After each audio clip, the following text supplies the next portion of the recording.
Good afternoon, ladies and gentlemen. It is Thursday. It's May the 5th, 2022. It's another Technical Alpha podcast. Glad you could join us today, whether it's your first time or otherwise.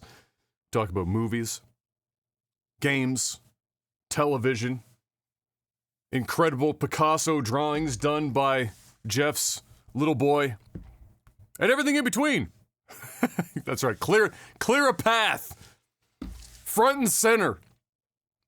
Get that picture out there. Got another great show lined up for you today. I hope you're all doing well. Before we get started, get the most important question of the week. Mr. Black, how was your week?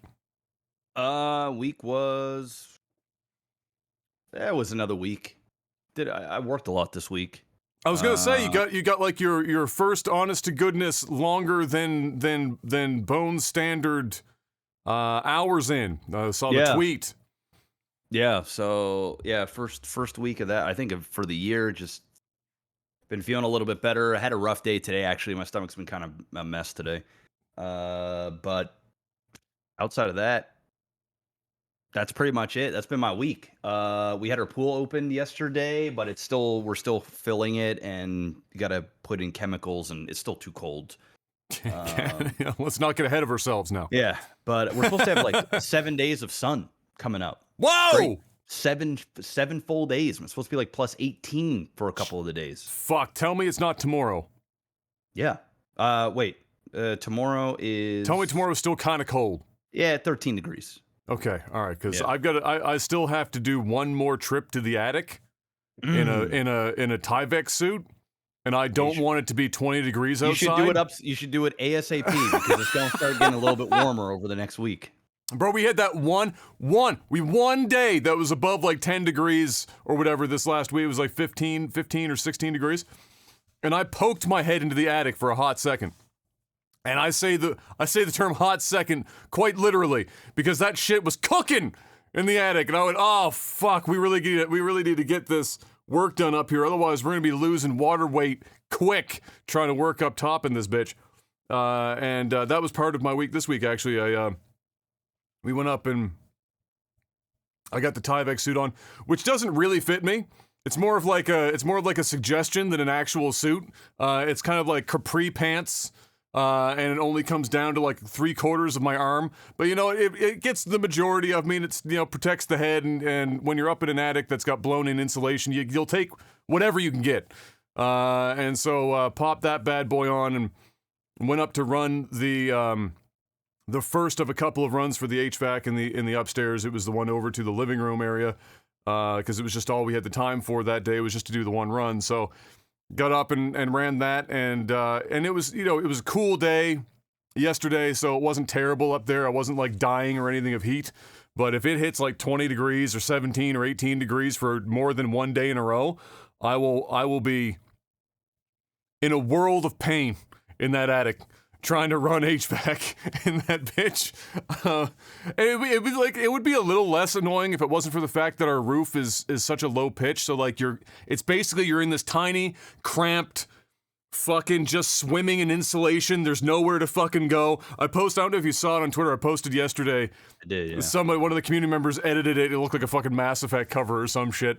And I was just laying in the middle. Dad and I put deck boards right up the middle of the house so that you can at least crawl on those instead of trying to hit every individual truss and destroy your knees in the process. We put deck boards up the middle of the house. And I was laying there waiting for Dad to like get some work done downstairs so I could do the next part. And that was the picture. And yeah, it's just a fucking hot mess up there, literally and figuratively. But it went well. We got that all set up, and now we just have one more run to do off the other side of the tee, which will include 2 other tees, but we should be able to get it done in one day. So we just need one more cool day before Apocalypse Now. Just one more, and then I'll be happy. Then you can get as fucking hot as you want.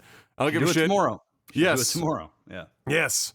Brian will be salty because he's still got to go back up in the attic to do a couple of quick little electric work jobs, but not me, and that's okay. That's the important thing, clearly here. But yeah, other than that, this week it was just us doing more work wherever we could around the house. It was like a lot of piddly stuff this week, and we're getting probably within a week away from doing some semblance of flooring. We tried to get underlayment for upstairs today, but it's like we need 60 sheets of the shit, and that doesn't exist anywhere. Dartmouth had them, but it was like trying to buy a PS5, Mr. Black. You get there, you see the stock, it's there, they have enough. You go in, you log in to your Home Depot account, and you're like, oh, it's time to go. Order 60, add to cart, get to cart. Sorry, we had to reduce the number on your order because of low stock. And I was like, wait, hold up. It's in stock, I see it, but then I see the main stock has already dropped just since I put in the 60 on the site. I'm like, fuck, all right, fine, I'll take whatever you can give me. It was like 54 of them instead of 60. It's like, fine, fuck it. Press go. Sorry, we had to reduce your fucking, like the next page in the cart, we had to reduce it again. It went to 2! It went from 60 to 54 to 2! And they almost fleeced me too, because I almost pressed, like I was just trying to get through it quick, and I almost pressed through it, and it would have been $60 or no, $90 worth of shipping for 2 sheets of fucking 4x4 underlayment. Oh, hell no.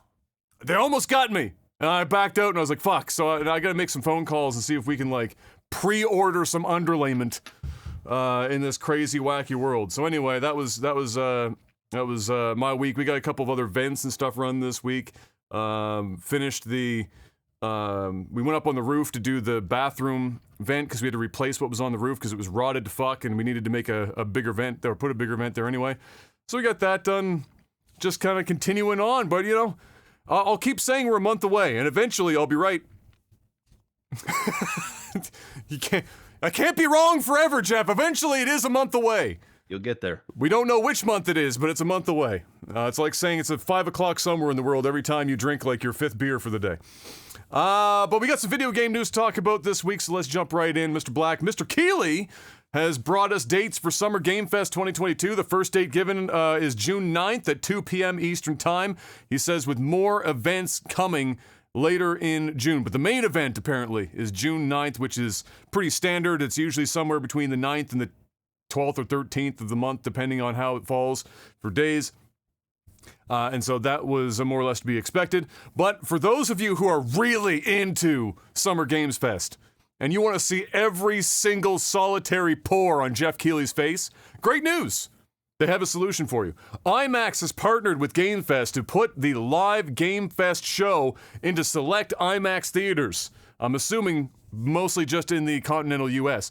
However, the option's there. You want to see it in IMAX? Do you want to see Game Fest in IMAX, Mr. Black? No. Okay. I don't want to see it on any screen, to be honest. Despite an incredibly lukewarm reception to Season 2 in Halo Infinite, and lukewarm is about as kind as I could have possibly been for the reception for Halo Infinite's Season 2.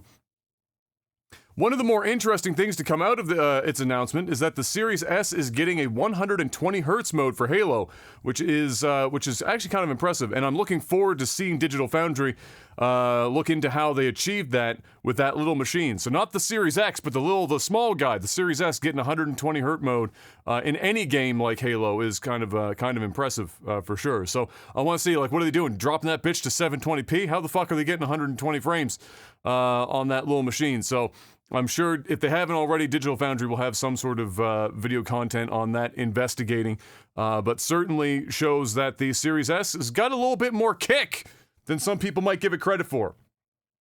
After having done a great job, however, and this is in line with Halo, continuing with that news, a great job of driving away many of the casual players. As we've discussed over the last couple of weeks, the player base has basically evaporated into not many people.jpg. 343 has made the interesting choice to patch out nearly all of the skill jumps, slides, and other advanced map movements on the basis that it ruins the integrity of the game, which of course has now turned off much of the hardcore community. So they looked at it and they said, well, we've already driven away a lot of our casual fans. What could we possibly do to make this situation worse? And somebody stood up and said, I've got it! Take away all the advanced movements that only about 5% of the entire fucking player base is capable of pulling off or even knows exists. That'll do it, right? And somebody said, fuck yeah, give that man a raise! And here we are. So immediately, Shyway, who is a prominent caster within the Halo Infinite community, and one of the main drivers for doing video content in relation to teaching people about advanced movement in Halo Infinite, like like some of the longer slides that you could do, advanced jumps off of certain sections of each map, things of that nature for more efficient routing when you're doing things like that's not just necessarily team deathmatch. Maybe you're on a capture the flag and whatnot, and those would be, obviously very handy when you're at the top of the game. You got to get all the advantages you can get. And 343 said, you know what? That's not adding to the experience. That's making it worse. So let's patch it right the fuck out. And Shyway immediately went to Twitter and was like, I don't know how to feel about this. I feel like I might have actually just indirectly caused this to happen by bringing so much attention to all of these things. But he's like, I feel kind of bad about it. And everyone was like, no, it's not your fault. 343 is just fucking stupid. Which I am inclined, Mr. Black, to believe, given everything that we've seen thus far. Because believe it or not, I don't know about you, but back in the day when we used to play lots of Halo, and you and I used to play a lot of Halo, one of my favorite game modes to play when we had more than just a couple people in the room, King of the Hill. King of the Hill on Blood Gulch with the tanks and shit, absolute fire. Lots of fun had with King of the Hill. And so a lot of people, when they announced some of the new game modes coming in Season 2 for Halo Infinite, were excited when they saw King of the Hill. For obvious reasons. It's a classic game mode in Halo. Well, after they got their hands on it, they discovered, wait, 343 decided to reinvent the wheel, Mr. Black, and they turned the wheel into a square. So they took a perfectly functioning mode that everyone loves in King of the Hill and then changed it into something that nobody really recognized, and for reasons nobody can quite figure the fuck out. So instead of taking the time to actually fix things that are legitimately broken, they've gone out of their way to fix things that aren't broken and making them largely worse for most of the players that are still actively playing the game. Thumbs up, 343. Keep up the hard work. You're doing well. If you keep up this pace, record timing, that game will be dead in the water.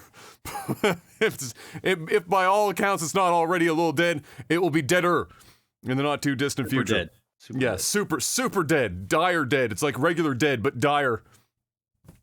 PlayStation 5 has officially gotten their VRR, so that's their variable refresh rate update. Mr. Black pushed out, and it appears to be working well, although some people have reported it isn't quite as effective as the VRR on the Xbox at this time.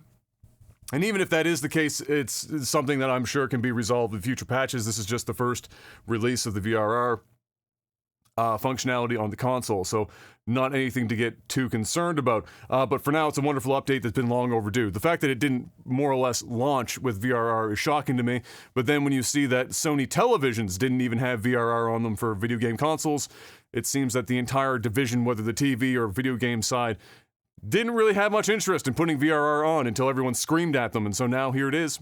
And thankfully working well. Some people are reporting some slight uplift in FPS in games they've already played, like the Spider-Man games and whatnot. But yeah, all the same, for those of you out there with a PS5 and with a TV that has VRR capabilities, go nuts. It is a nice thing. It's something that streamers can't really make use of, unfortunately. It's like one of the great downfalls of being a streamer is that you can't really use VRR of any kind because the capture cards or the stream doesn't really get that shit. So it just screen tears the fuck on the stream side, which many people don't give a fuck about, honestly. Many of the top streamers just turn that shit on, and if it's got screen tearing, they don't give a fuck.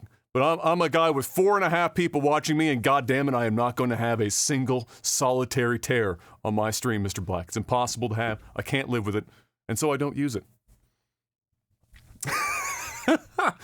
Leaked screenshots of the upcoming Forza Motorsport appear to be running on an Xbox One of all things.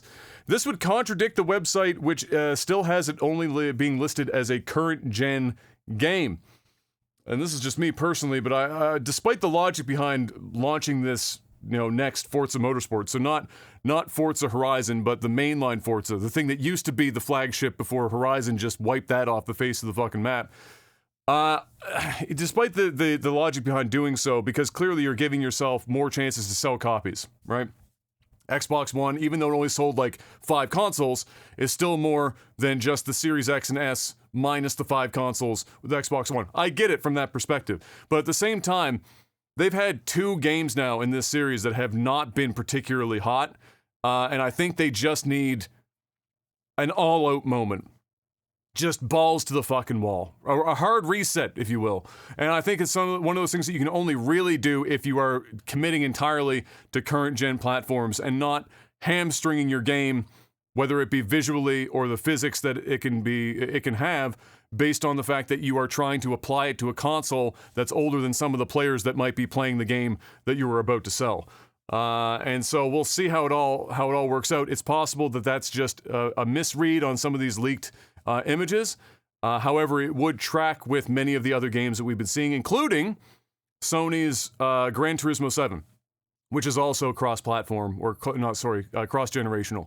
And so we'll see what comes out of it. I really want them to do well because I haven't played a motorsport game in 5 ever.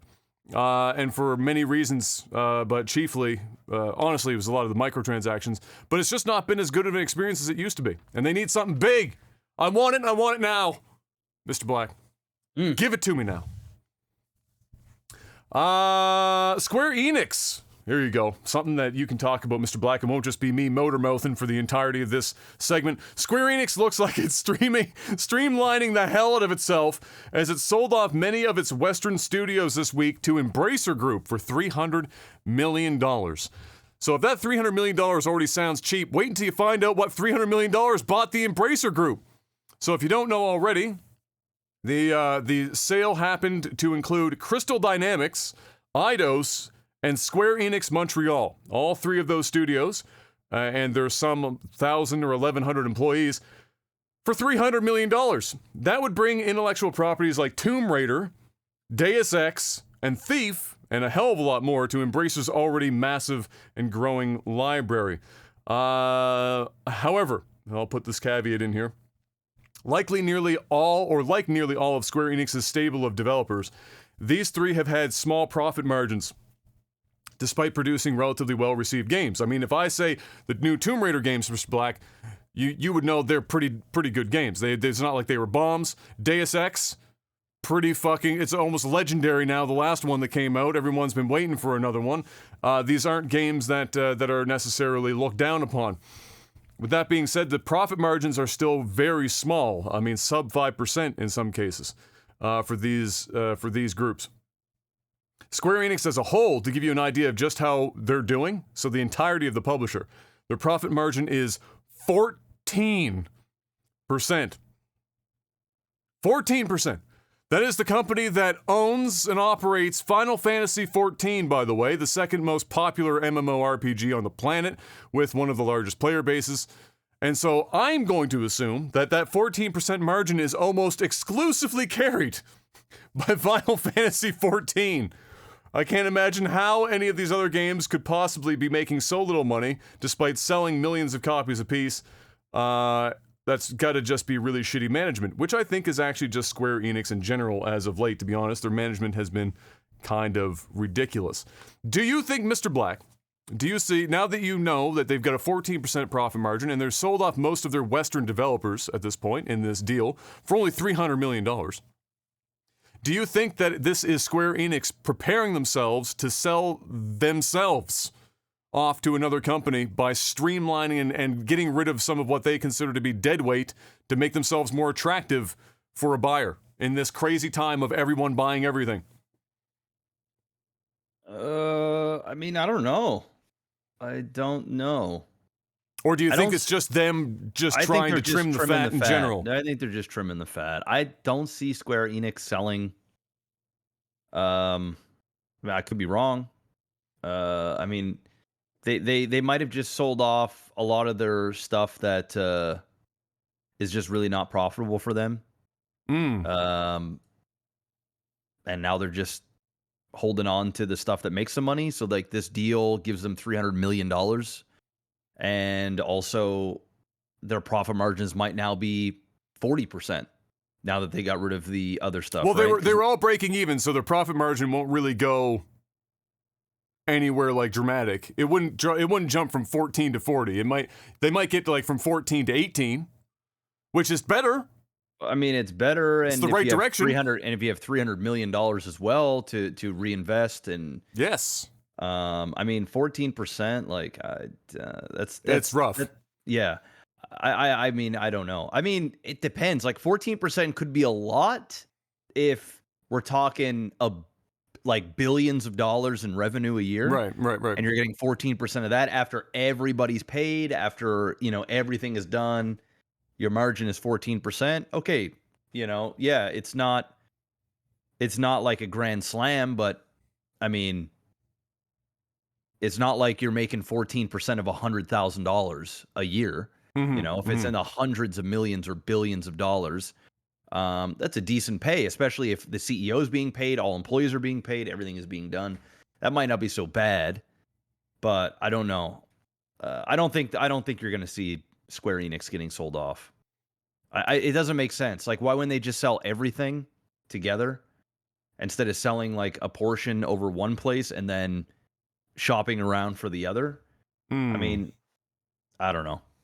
Yeah, so the $300 million that they're getting from this, they already have a public statement on what they're reinvesting it in. So we know what they're doing with the money, Mr. Black. Oh, okay. What are they doing? The hot three topics here, Mr. Black, the $300 million is that they are going to immediately reinvest it in the cloud, which is a term that everyone loves to hear, that nobody really understands what that means. If I hear NFT. But wait, blockchain and NFTs. Okay, yeah. Rip that money. And it's gone. And it's gone. Speaking of which, it's gone just like the NFT market, which I don't know if you've seen the actual NFT market. And it's gone. So, anyway. It was nice. They probably liked to look at the $300 million before they burned it right in front of themselves, but all the same, there you have it. Do I think that they're going to sell off the entirety of Square Enix? I don't know. I think that it's more likely that they will because they did this sale and the current environment that we have. I don't know if it's a given. I think that.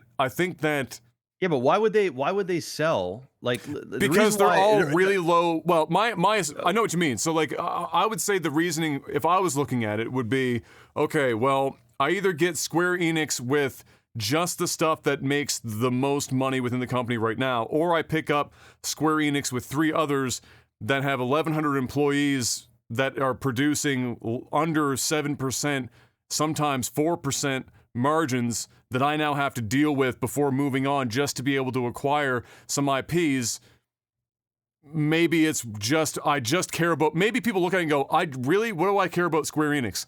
Final Fantasy. Fuck everything else. I just care about Final Fantasy. And maybe that's like their play. Yeah, but I mean, 14% profit margin isn't like god awful if everything is paid for, I think it's 5 to 10% below industry benchmark is what I remember seeing. So it's not, you're right. It's not like it's not like they're 2%. They're going bankrupt or anything. No. They're still making money. Yeah. They might be just trimming the fat. But here's the reason why I don't think they're going to sell is they're taking the $300 million and they're reinvesting it into a bunch of shit for Square Enix. So if you're going to sell, you're not going to reinvest. You're selling to then sell. You're not going to sell, go and dump a bunch of money into a speculative market and then try and have a buyer to pick up all of your fuck ups. Yeah, that's chances fair. are, I think they just sold off their assets that they just aren't interested in, and maybe there's another company that thinks that they can do more with it or take it in a different direction. And then they're just like, yeah, let's just stick to what's working and make some maybe new IP. I don't fucking know. Yeah, or just more Final Fantasy, which is probably what's going. Probably just more Final Fantasy. That's Square. It makes me so sad. Square Enix really hasn't, like, other than Final Fantasy 14, which was saved by Yoshi P, as we all, most people know the story behind Yoshi P saving that game. Other than that, I don't know what Square Enix has done that's even remotely positive. Everything Not else has anytime been soon. I mean, it's been like 15 years since Square Enix has been like the shit. Like, how do you have Final Fantasy 14 and be putting out Final Fantasy 7 Remake and these other, like, major Kingdom Hearts and things that actually do sell millions of copies, and then turn out that your entire division only has a 14% profit margin? I think that does indicate, especially since they were very selectively removing the Western side of things. Yeah. I think it does indicate that they have a bit of a management problem. They don't really know how to handle some of the intellectual property that they have to turn it into more efficient money. And I think that given what we're seeing them talk about investing their $300 million into, they're looking for a quick out. They're looking for something fast. Now, somebody might say, oh, well, blockchain and NFTs are a future-looking thing. Well, if you've looked at what the market is right now, it ain't looking the future at all. It's looking dead. Even if it is, it's not like they can't afford to do it anyway. It's clear that they just don't want these properties. They want to slim down. Maybe they just want to focus in on what's really working and give it all their attention, and then make those things better. That's ideal. It's $300 million. Like that's to get rid of Tomb Raider, Deus Ex, Thief, and others. It seems like a steal for somebody if they know what the fuck they're doing.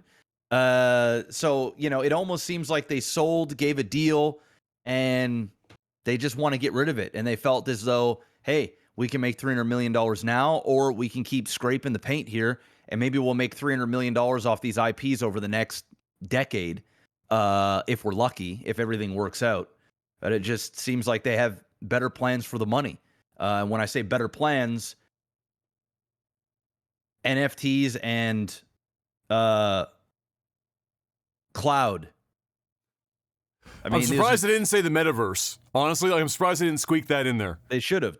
They should have just done it all, right? They should have just done it all. Hit every single one of them. But yeah, and speaking of the metaverse, not that I have it in the list, but like just to give you an idea of how little $300 million is in, I want to spend money on shit that nobody really gives a fuck about, but we need to do it anyway. Meta, so Facebook, for those of you not keeping track at home, has, as of last year, when they first bought into doing their shit that looks worse than Wii Sports Resort for the metaverse, they spent $10 billion. Yeah. And then just this year, in the last quarter, again, on a thing that looks and functions no better than Wii Sports Resort, was another couple $billion. Yeah. The only people winning there are the people that are working for the companies that Meta is dumb enough to hire, and have them convince Meta that their work is worth billions of dollars on this thing that's not new, is not breaking any new ground, doesn't look the part, doesn't play the part, doesn't anything, for over $10 billion in a calendar year. $300 million ain't shit. It just isn't shit these days. No. So anyway, good luck to Square Enix. I mean, because Square Enix still has lots of titles I give a fuck about. It's just they're approaching. They're not Konami yet, Mr. Black, but they are on the great graph of life. They are approaching asymptotically the bottom, because zero would be Konami. So we're getting there. Nobody can be as bad as Konami, but it can in infinite ways approach Konami's bottom line of zero. And it's getting closer. We'll see how it all pans out here in probably the next couple of years, honestly, with that $300 million out the window. And see if they do, in fact, sell out or just continue to ride the wave of Final Fantasy XIV. In relation to this as well, so as you would probably remember, Mr. Black, we talked about the initiative, the not one, not two, not three, but 4A, quadruple A developer from Microsoft that was put in charge of pumping out Perfect Dark, the reboot of the century, the level quality, 4 A's in that bitch. So anyway, they were working alongside of Crystal Dynamics, as you remember, to co-develop Perfect Dark because they couldn't do it on their own. So they brought in Crystal Dynamics as a partner. So Crystal Dynamics being part of this deal to be sold off to Embracer Group, the initiative went to Twitter and said, hey guys, don't worry. The game that we're probably not developing and just giving everything to Crystal Dynamics is still being developed by Crystal Dynamics. Don't worry, it's still happening. So Perfect Dark is still being developed. Don't worry about it. The 4 A's are still on the way. We don't know how long it will take, but all 4 of them in all of their glory will still be coming in the form of Perfect Dark at some point in the future. Hangar 13 is reportedly developing a new Mafia game that is expected to be a prequel and done in Unreal Engine 5. So Mafia is one of those titles I've never gotten my hands on personally, but they always looked good and everyone always says good things about them. I've never heard anyone talk bad about the Mafia games, and they do always look quite good. So I can only imagine how good Mafia is going to look running in Unreal Engine 5. That shit's probably going to blow your pants off, your socks off, and any other undergarments you may or may not be wearing at the time. And I look forward to seeing what they do with the engine For sure. Have you ever played any of the Mafia games yourself? Yeah, I haven't either. I don't know why. It's not like it's not up my alley. I'd probably fucks with it, but I just never actually invested the time. Maybe I'll have to do that at some point. Because I think they just got remasters here not long ago. Do you ever look at your phone, Mr. Black, and think, man, if I only had more megapixels for my macro flower photography? You ever look at your phone and think that? All the time, man. All the time. Just constantly? Well, great news. Motorola might have the solution for you. Okay. Possibly launching as soon as May 10th, the Motorola Frontier brings a 194 megapixel camera so that you can see alternate dimensions while taking selfies. I don't even know. He has this joke written down, guys. It's written down. This is part of the notes. That was off the top on my notes, but hey, you got to appreciate the joke, though. Alternate dimension selfies coming soon via Motorola. Oh my. I have a bad joke book coming soon. Amazon.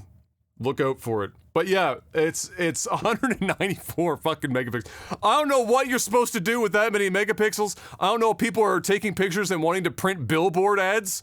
Or like what the fuck they're doing with that many megapixels. But hey, because a megapixel doesn't actually make the camera. It's like part of the equation, but it's definitely been like the main like marketing driving force for camera phones forever. It's like this year we brought up 12 I remember when 12 megapixels, people were like, oh shit! Damn, 12? And then the next year it was like, we've got 18 megapixels. Flash forward to 2022. 194 megapixels! Shit is absolutely fucking crazy. And guess what? It's still gonna take terrible nighttime photography, so don't worry about it when it pops off. As like I said, as early as May 10th. So we're within the week we might know about this Frontier, where you too can get your hands on that camera. After investment in 2020, Mr. Black, independent studio Gunzilla Games is announcing their answer to Battle Royale 2.0 in their upcoming 2023 title called OTG, otherwise known as Off the Grid. It's a 150-player PvP and PvE mixed environment where story progression is supposed to be taking a little bit more of a front and center thing. You know, clearly not in the traditional single-player campaign type deal, but how players do the well, it sounds like how players end up individually as they come across them completing the PvE environmental pieces and choosing how the story then unfolds within an individual match of sorts. It then changes or impacts everyone else's gameplay. You know, what happens to the map probably, what weapons become available, what thing happens somewhere that then everyone is going to want to like, it creates a point of interest that everyone wants to flock to, and then it creates engagements, things of that nature. So it's taking a PvE kind of modifier, tossing it into the pure PvP arena of the current Battle Royale. And I think, I'm not 100%, but I think that this is not exact, but similar conceptually to how a few other new Battle Royales that are coming out are trying to go in the direction of introducing more PvE type stuff to mix up how the map evolves and how the game progresses, so it's not just purely PvP. And I think even Warzone 2 is rumored to mix some of this kind of stuff in and make it a little bit more than just raw 150 people in, go have fun. It's hard to something like this would be very hard to write down in text and understand what it means. So I am interested in whatever this is, because I do suspect this is the direction the genre is going in, but we haven't really seen a lot of what that really means. What does that mean for gameplay? Because maybe it makes it worse. Maybe people hate it. Like, fuck it. Just maybe it would be like Fortnite, where they just eventually say fuck it and rip the PvE out and just give them PvP, no building, all guns. And then all of a sudden the player base explodes again, which I think Fortnite's the only game in history to have ever removed content like that and gotten more players than they did previously. But yeah, that seems to come up. Does that sound like interesting to you, like in the Battle Royale environment, to mix in like PvE stuff? Or do you think that will turn off people that just want the sweaty fucking me versus them, I don't want a bot running around the map? Because you might remember when the previous Call of Duty BR came out, and it had like bot type stuff or whatever in it. Or even Apex multiplayer had that, and people were like, "Fuck the bots, just give me the people." What do you think? I just think bots and PvE in general is just pretty dog shit. Usually, you know, it's not. This isn't an MMO. It's not like a raid. It's a battle royale. You're gonna have fucking cheaters, everything else. It's made by an independent developer. I mean, it's probably gonna be a fucking shit show. It's just hard for me to get excited about anything battle royale related, to be honest, and even more so one that just seems convoluted and just trying to be different, I guess. But also, it's still not that different than some other shit that's out there. So I wish them all the best, but I fear the worst. It does. Fox said this in chat, and it does sound to be this way. It's kind of like Tarkov, but with extra steps. Yeah, it's kind of what it sounds like. Yeah. And you know, Tarkov is a popular game, but it's not Warzone, and for a reason. Because, I mean, even for me, I go into Tarkov. I'm too stupid for Tarkov. I can't do it. I'm literally too dumb to play Tarkov. So if you start adding in all this extra PvE shit, I don't know. I might actually also be too stupid for this. It's just, I'm that boomer guy that just says, I don't want any abilities, give me a gun, and either I'm better than the other guy with a gun, or I'm not. And frequently I'm not. But at least then I'm not like fighting with, you know, all this other shit. But either way, like you said, wish them all the best, especially since they're independent, technically speaking. Yeah, I'm not going to root for them to fail, but... Maybe this is another PUBG moment where a small developer comes out and fucking creates the new thing. You never know. We'll have to wait and see. It's 2023, though. I don't remember if I said that. I think I did. But we won't know until then, at least, barring any kind of delay. And that's it for gaming news, Mr. Black, which means it's time to tell everyone why in 2023, because they can buy enough ahead of time for this shit, a subscription service, that they should have NordVPN so that when they're playing off the grid in beta for 5 minutes before turning it off and going back to Warzone 2, that they're safe and anonymous. Let them know. NordVPN, NordVPN.com/OTT. Use the promo code OTT. Get yourself a massive discount plus a bonus month and a 30-day money-back guarantee. If it ain't doing whatever it is that you want it to do, all right, you can use it in China. All right, you can use it on your smartphone, your smart TV, your Mac, your Windows, your laptop, your iPad, anything. They pretty much got an app for everything. All right, they got a desktop app so that you can have threat protection. You don't even need to be on a server. You just got to have that feature running in the background. And it makes it so that these websites can't track you, see the things that you're searching for, and getting to know you. Giving you targeted ads and taking your information when they shouldn't be. So get yourself a VPN. It's 2022, guys. We're going into the world of metaverse before you know it. Whether that ship sinks or it's the new thing, you're going to need a VPN. You're just going to need it. And NordVPN is your answer. Use the promo code OTT, guys. You better make it happen. Plus, you can get NordPass. So you can have a password manager, protector, all that stuff. Makes it easy. I'm using that now. It's great. It's easy to use. They've got all kinds of stuff. It's not just a VPN. Go check them out. Link is in the description below. Make it happen. They're a big supporter of the podcast, and you should support them for supporting us. Get yourself that 2-year subscription, guys, and make it happen. If you're ever in the market for a VPN, think NordVPN. And think us. Think promo code OTT. Because without NordVPN, the world is just not as safe of a place. I buy it. Okay. You like that? I buy into it. Sure. Yeah. Okay. Absolutely. Yeah. Absolutely. It does make the world a little bit safer. It's not lying. Sure. Yeah, I'm not lying. Yeah, it's true. It's true. Mr. Black, what time is it? It's movies and TV time. It's a very long list this week, by the way, Mr. Black. I don't know if you're noticing this in the notes, but it is a banger of a list. Massive list.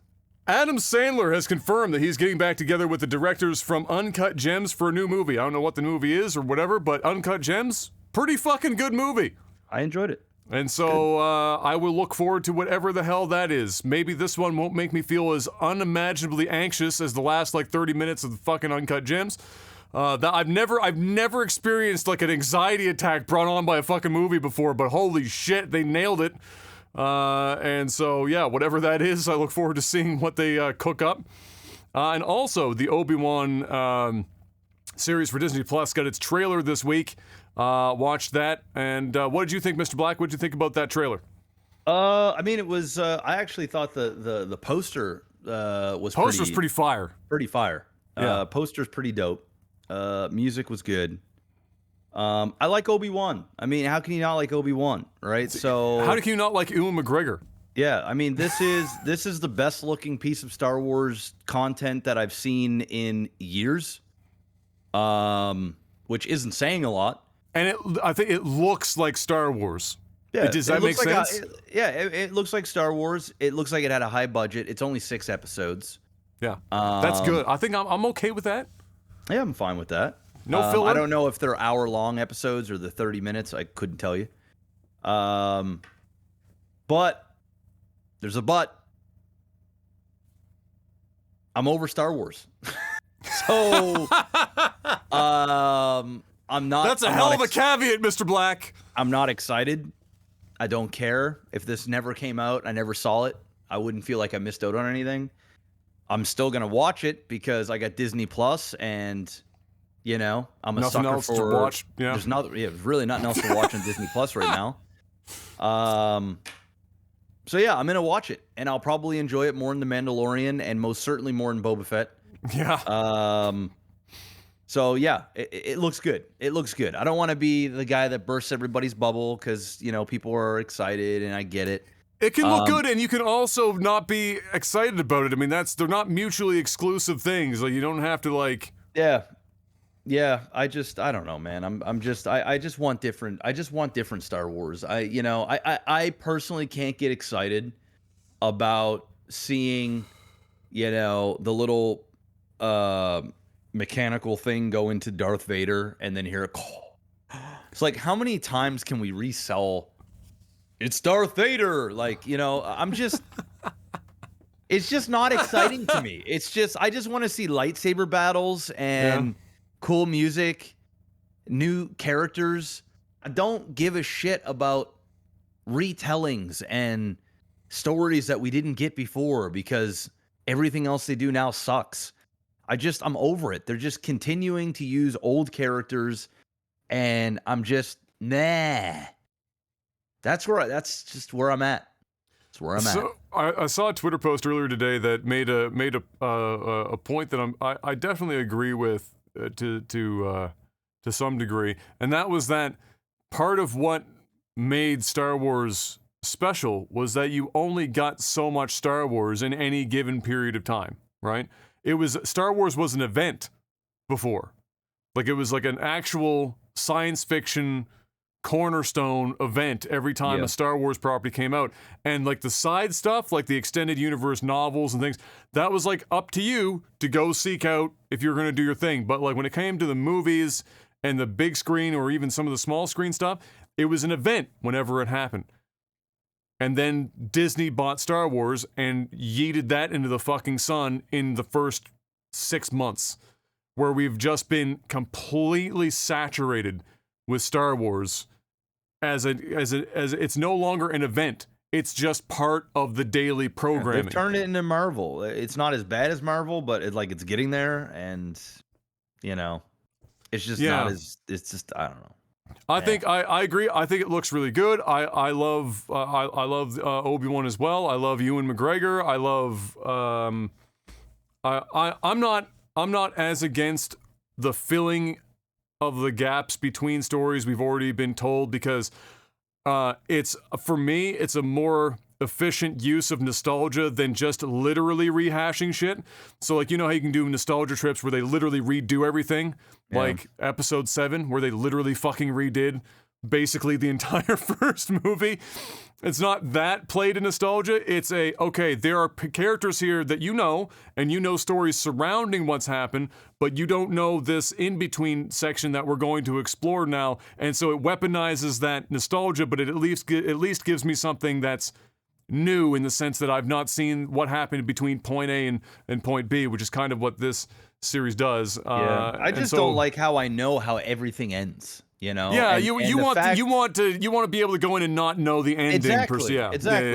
Yeah. I don't care about little stories that happen. I mean, yeah, sure, they might be visually pleasing and stuff, but like, I don't think it's adding to any weight to the old stuff that I watched. It's it's done. It was never discussed before. We know that this wasn't like one large plan where they're like, okay, we're going to release these original movies. But we've got these amazing stories to tell, but we're going to do it in 2022, 2023. And we're going to you could just tell they're just grasping at whatever to just Obi-Wan, Darth Vader, but we won't show his helmet or his face or anything. Just piece of that because we know what it means. And this character, and it's like, it's like, okay, I get it. It's very fabricated, clearly. For sure. Like, please give me something new. I want to just go in where it's like we're no longer talking about Skywalkers and we're no longer talking about they can be part of the lore, and the name can go out there and stuff just because it's Star Wars. But like, I want to see all new characters with all new stories and all new things.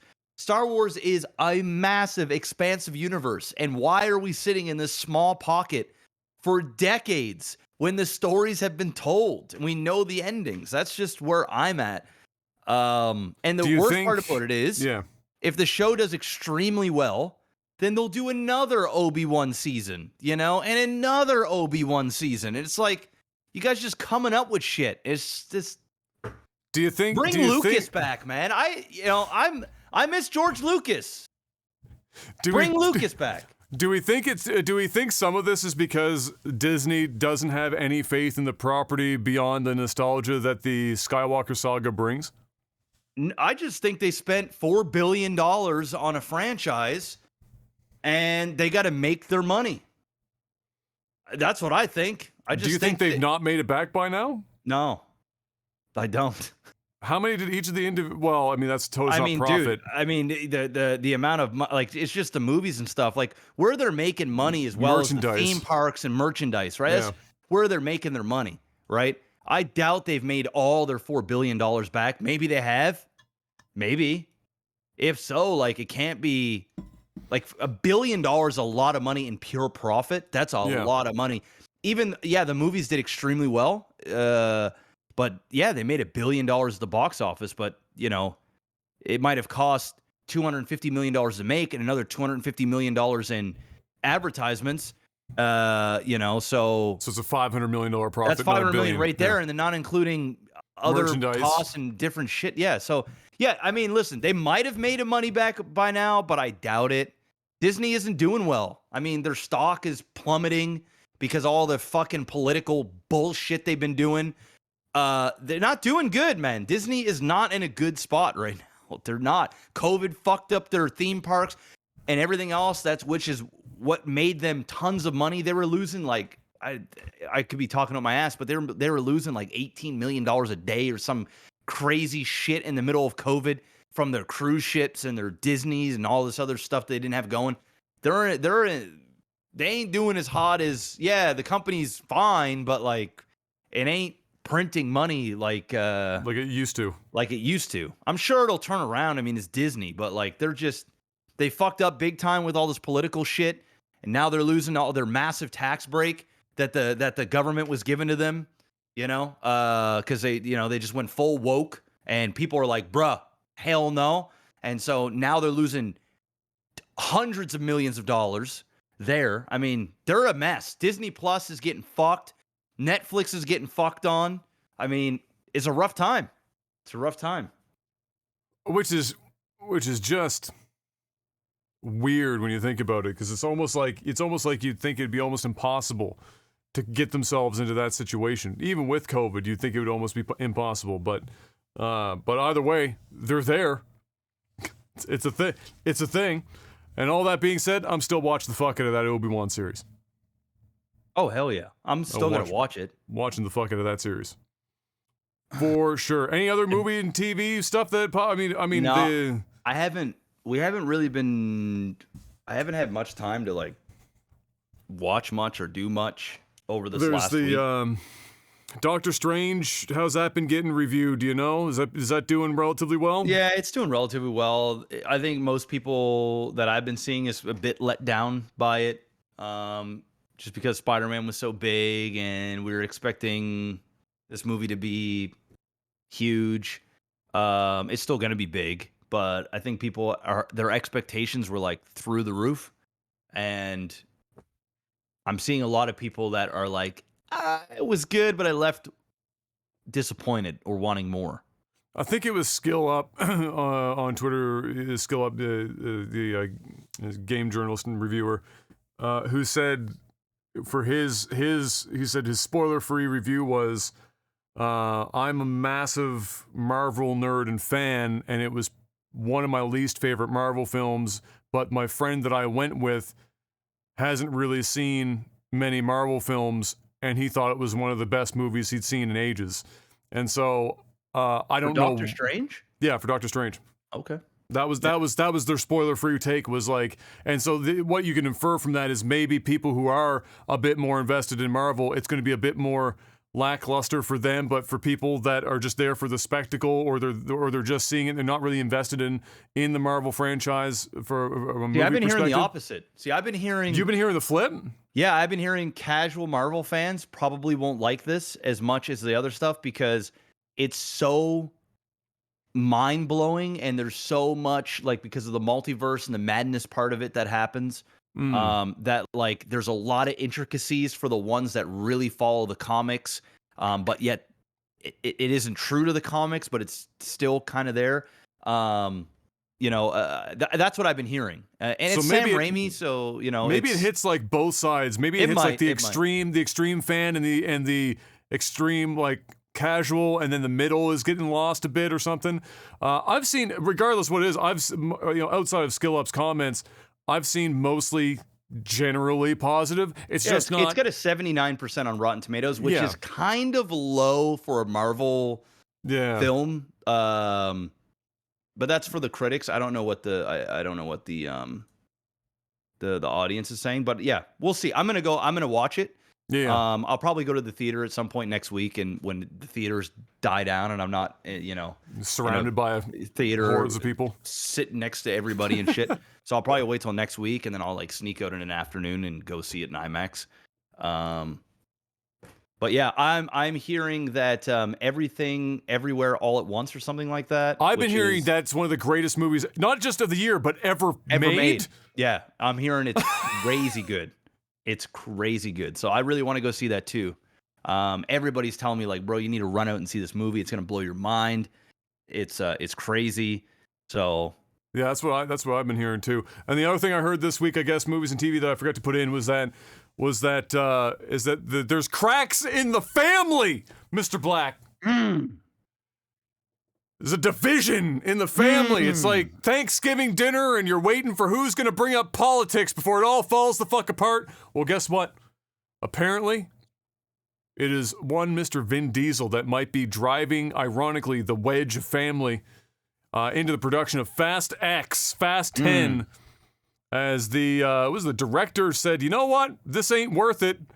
I'm out. And cited Justin Lin cited Vin Diesel as the driving force for that. A mixture of creative differences insofar as that, Vin's trying to maybe have a little bit too much say as to what's going on. Well, I mean, he being is a dick guy. about it. Like, he's the That's producer. true. He's Vin Diesel. Like, that is his baby. He's the show. But he also said like he's showing up like out of shape and late to set and stuff like that. Not knowing his lines, showing up late, just a hot mess. Yeah, Justin Lin, who's worked on, I do believe, 4 or 5 different. I think this is his 5th Fast movie. All the ones that have done really, really well was pretty much Justin Lin. Yeah. He's a hell of a director. But yeah, he walked away from $20 to $30 million paycheck. And just said, "Fuck this! It's not worth my mental health." And he left first week of shooting, And then apparently, while they're finding a director, they're burning $1 million a day just trying to find another director. I think they might have found one, and they brought on like Brie Larson or something. Their budget for this film is over $300 million. What? Yeah, for the 10th Fast movie, and they're supposed to be doing an 11th. So there's 10 and 11. And they're spending $300 million. This is before. Is that before advertisements? Marketing? Everything. This is just production, and apparently over $100 million is just going to cast, like just in salary, just cast members. $100 million. Holy shit! So, Oh anyway, my this is a hot God! mess. Well, you know, Vin, you know, we get it if you're being protective of your baby, but if there's one thing that you can't do, no matter how much this movie is about family, you can't have a dad bod. No, Brie Larson isn't directing. She's in the movie. The director that they have lined up, I haven't seen a name for it. I did. I was reading up on it the other day, but yeah, anyway. Brie is just being brought into the fold as a cast member at this point. Yep. Yeah, I don't know. Same with Crazy. Momoa. I'm pretty sure Jason Momoa is in it. He's as the well. bad guy, I think. Yeah. So they probably paid him like $10 million just to show up, right? So yeah. Vin Diesel, he's getting all the monies. Vin's probably getting 20 himself. Oh yeah, but then he's gonna get like back pay for producing, and he's gonna get the all other shit. He's gonna make like $50-60 million. No problem. And he's going there out of shape and fucking. I mean, it's never like Vin Diesel was truly ripped out of his, like, he's just never been ripped out of his mind. He's been thick boy strong. Like every movie, he wears a wife beater, he looks good in a wife beater. He's got the arms, he's got 0 delts, but it's all arms, so it doesn't matter. And he rolls his shoulders forward to give himself some traps, and it's okay. It works. He pulls it off. He's a thick nerd boy. But you can't show up like if that's at your peak. And you start dropping off, and you're getting dad and you're bod? the boss, man. You're the boss, and you're showing up. You're doing everything. You're supposed to lead by example. You're the literal boss.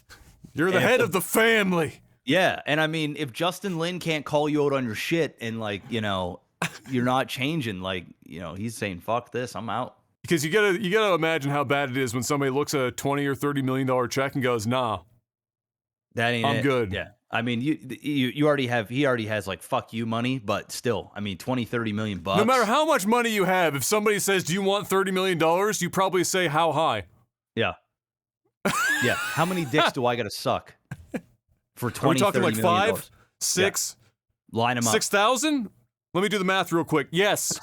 30 million for 6,000 penises? I'm in. There you go. Which means it's now time to move on to tech support. Patreon.com/LagTV is the place to go if you want to financially support this podcast to keep the wheels on this bus turning. Not only just turning, but on. Like physically keeping the wheels on the bus. It's a great way to do it. And for $10 or more a month, you get to ask us questions in the Q&A section called Tech Support, where I post a post up on Patreon every week before the podcast, and you can ask us your questions there, and we answer as many as we can in the time that we have. So let's check. Let's check and let's see. Let's check it out. Let's check out what we've got this week, because we got some good time this week. Let's see if hopefully we got some good questions. Oh, fuck. Okay. All right. Mark Furry woke up and chose violence this week, Mr. Black. You ready? Okay. You wake up. It's a beautiful day again in your Hollywood mansion. It's just you and your wife. Is it? Amber Heard or Jada Pinkett Smith? Assume you have to make it through a year without separating. Amber Heard. I'm taking Amber Heard. I'm taking Amber Heard. I'm just not attracted to Jada Pinkett Smith at all, like not even in the least bit. At least like I know how to navigate an Amber Heard situation. I don't know if anyone is capable of navigating a Jada Pinkett Smith situation. That and again, like if you're going to be married to crazy for a year, you have to at least bring out the scientifically proven and rigorously tested crazy to hot scale.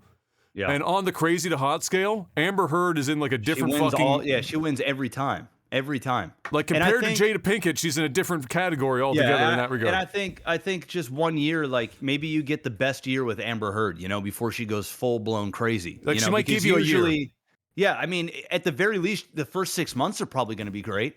Yeah. You know, Jada is just going to be bad right off the jump. Yeah. You know, Oh, as soon as she says the words "red table," I'm done. I'm out. I'm folding. Yeah.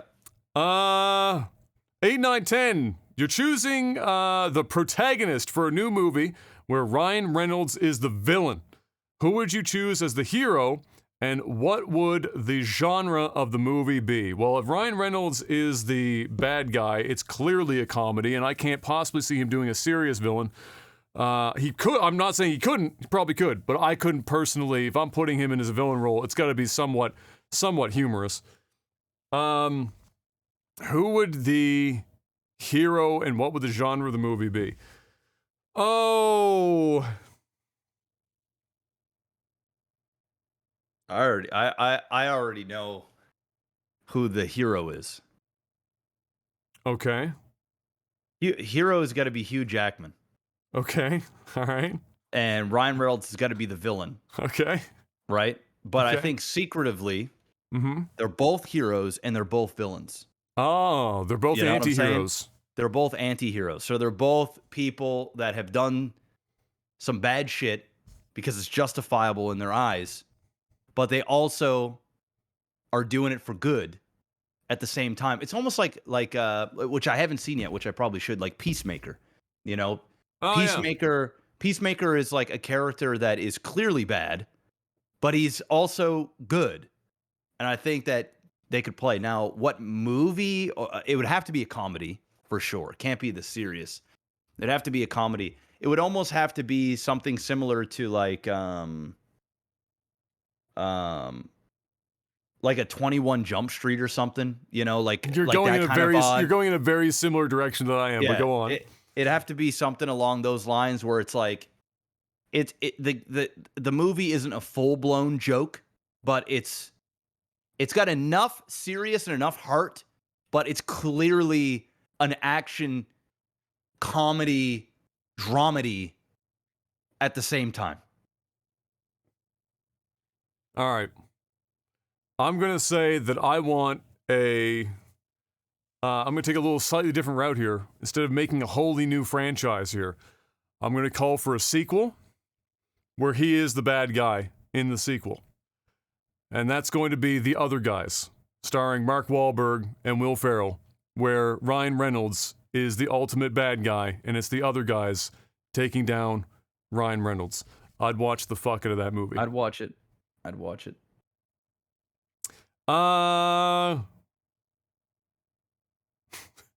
Seth asks, when was your last emphatic use of the word fuck? Like, fuck, I dropped a refrigerator on my foot type situation. Okay. When my duplex flooded with shit water. Yeah, that's bad. Say, oh, fuck me. Yeah, that's bad. That's a It's rough bad. one. Yeah.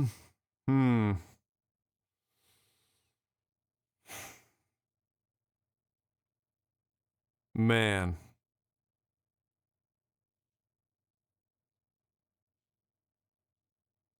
I'm going to say the last time I let out, and this is fun, this is kind of where you'll guess that I was already very on edge to begin with, but anyone that lives in a place like we do in Halifax would probably understand.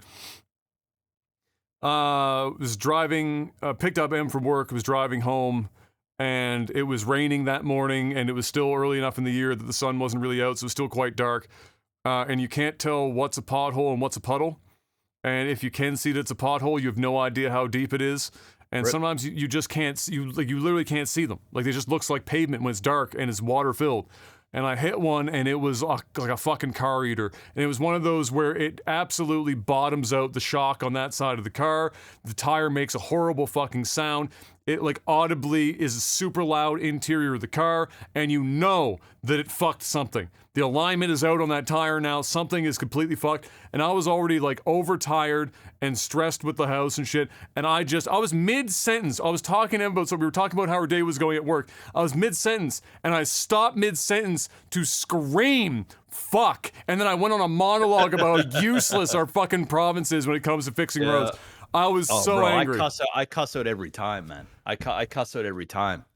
You know, if I gotta replace a fucking, you know, if I gotta spend $3,000 on a new tire and rim, bro, I'm in a fucking bad headspace. I cuss it out. My shit's like, the amount of taxes I pay in this fucking piece of shit province, and I can't even fucking drive to my house without my car getting fucked.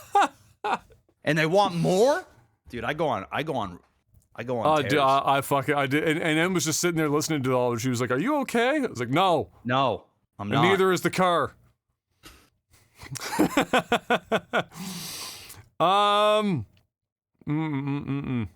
Dr. Samurai asks, any types of game genres that you had never really played until they were really well established, and then you turned out to actually like them?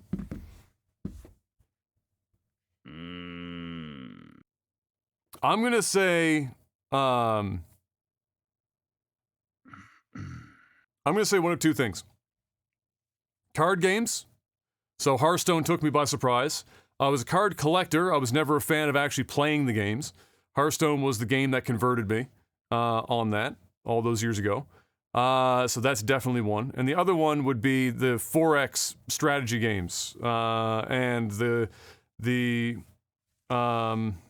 oh crap! I think it was the ones that was it Paradox that does them. I can't think of the name of the one that I got into it on. But either way, yeah, those are the two genres. So 4X and then actual card games.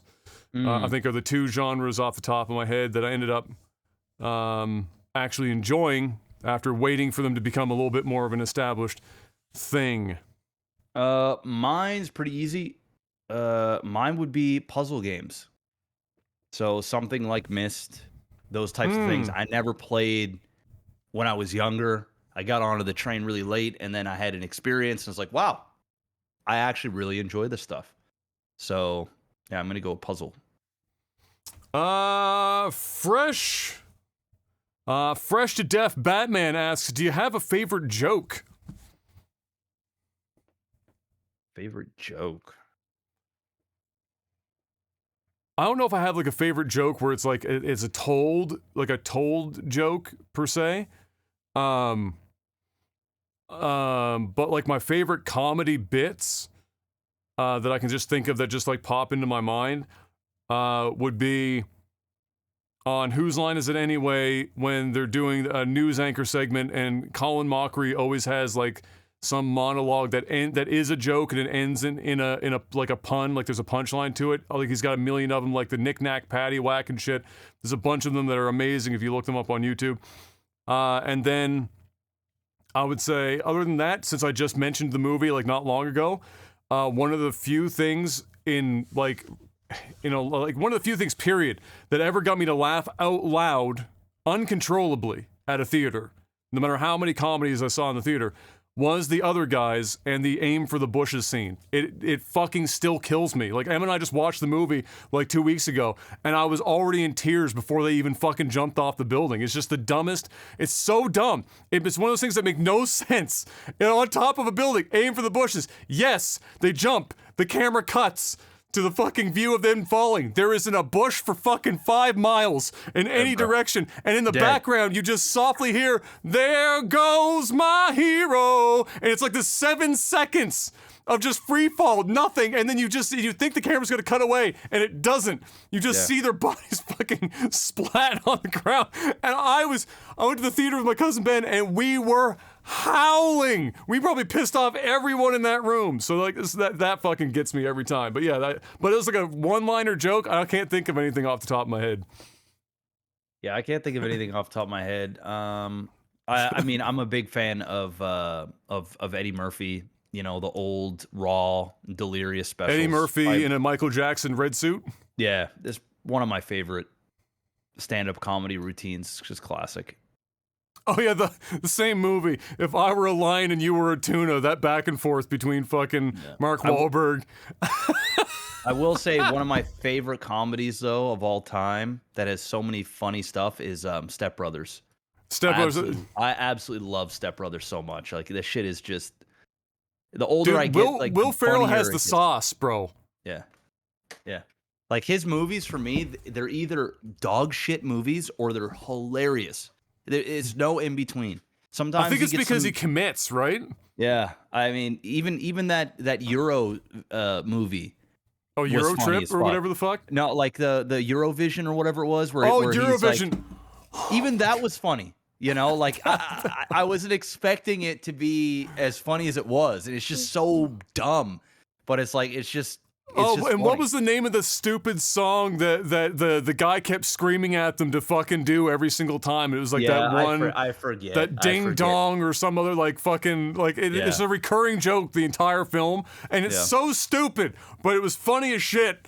And I think that's it. I think if I had to say why Will Ferrell movies are either really good or terrible is because they come up with a concept and he just fucking gives it.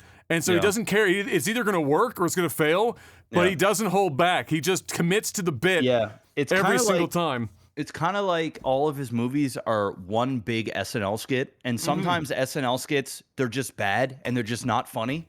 But when they're funny, they're hilarious. Really funny.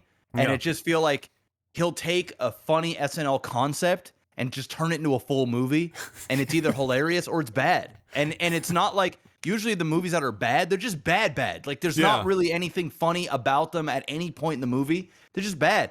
But when he's on, it's on. So yeah, I do like Will Ferrell. I thought about this the other day too, just randomly it popped into my mind. It's like sometimes I feel like some movies comedy movies specifically, don't get enough credit for just how funny the concept is.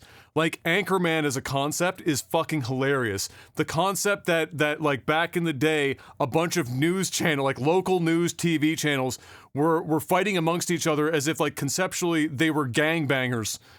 Like, and I don't mean the literal scene, because they made the concept of the movie a literal scene when they fought, but the idea that they were all like gangs individually vying for control over the city, Channel 4, Channel 7, Channel whatever the fuck, just that as a concept is so fucking smart, and it seems simple, but the fact that nobody did it beforehand and then they executed it as well as they did is just fucking I don't know how we haven't brilliant. had Step Brothers 2. I really have no idea. That's true. That did really well too. Like they did well with that. Oh yeah, like that shit would still work today. If they announced Step Brothers 2, that shit would be huge. Maybe they're just waiting for the right time, right script to come on through.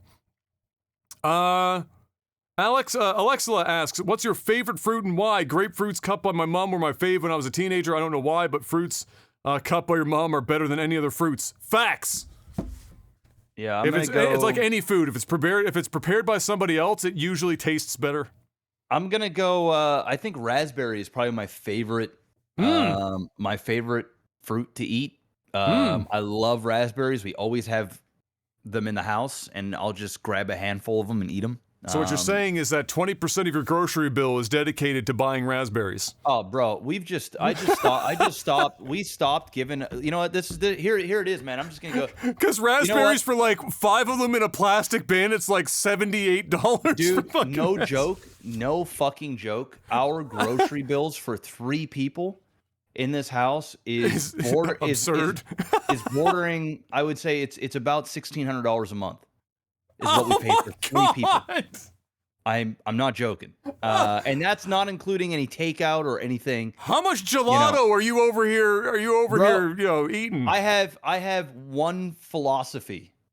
All right, if you're gonna spend money, spend it on food. So there's two things that I grew up on that I didn't get to do because we didn't have money. Yeah, and the first thing is. I always fill my car up with gas. Always. So it doesn't matter if I'm going to the gas station, that shit is being pumped until I can't pump no more. There ain't no $5, $10, $20, $50. Psychologically, I just can't do it. Because when I grew up, my family, we always paycheck to paycheck or not even. What's in the wallet? What's in the wallet? $5. I mean, even when I became an adult and I had my own car, there was time I'd go to gas station, put $3 in because it's like, what change Dude, can I we used find? to literally Who can scrounge chuck 5? change. Yo, chuck 5. Chuck We're going 5 anywhere. to You go to the golf chuck 5. course. That's pretty much it, right? Because it's just broke. Yeah, had we were no broke as money. fuck. So psychologically, like I just, I told myself when I make money, like that's it. Like there's just certain things that I just physically can't do. The other thing is food. When we grew up, our cupboards weren't always full. I didn't always have the stuff I wanted to eat. It was a lot of Kraft dinner, Mr. Noodles, fucking bologna, French fries, rice, like TV just a dinners lot of shit that filled the entire fridge freezer. That's pretty much it. So, I told myself when I become successful, I make money. I don't give a fuck. Like, I don't look at the price tag. I don't care. We get what we want. We eat exactly how we want. I don't give a fuck if we got to pay $9 for a loaf of bread. I don't care.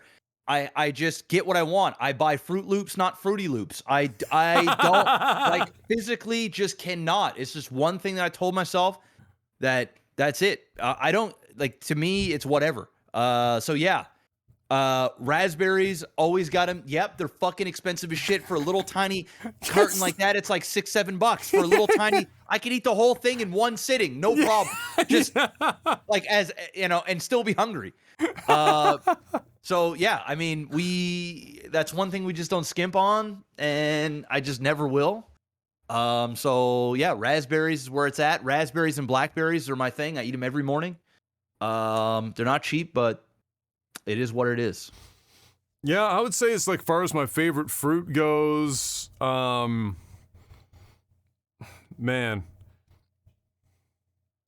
Okay, so I think my favorite fruit's probably strawberry.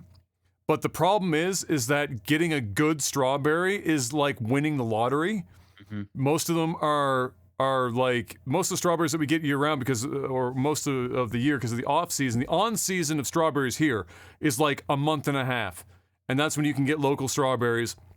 And they're categorically fucking incredible because they're actually grown until they're fully ripe. You pick them yourselves and they taste amazing.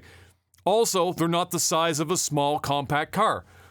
When it's not the season here, we get the shit that comes in from like the U.S. or other places that are picked too early so that they continue to ripen in transport.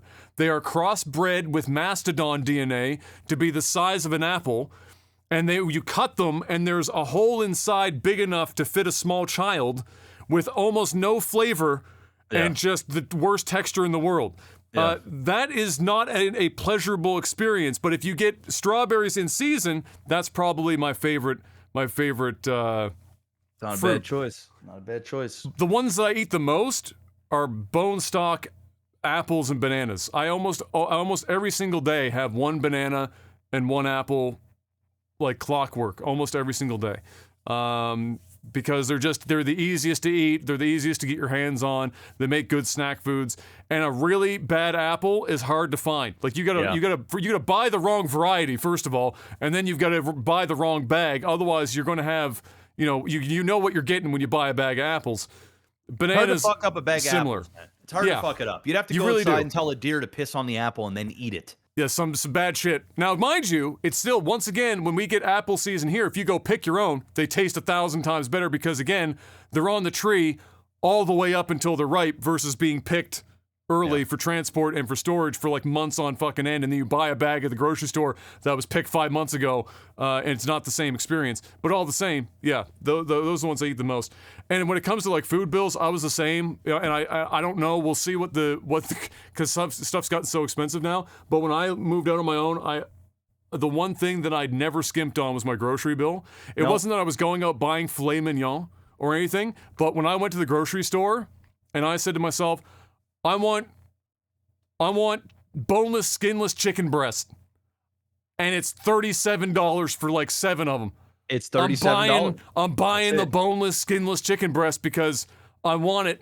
Yeah. And I would rather go home with less money and not be able to spend it on other shit. Yep. And have the food that I want. Yep. You know, within reason. Again, we're not out here buying fucking like $78 steaks or some shit, but like Bro. you just go out and you just buy fresh food and not like skimp on shit is definitely like, and it's a luxury. That's an enormous fucking luxury. Yep. But it's the one that I would rather, if I was going to have one luxury thing, It's food. food is the way every single fucking time. Yep. Because it's the difference between feeling like ass and not feeling like ass.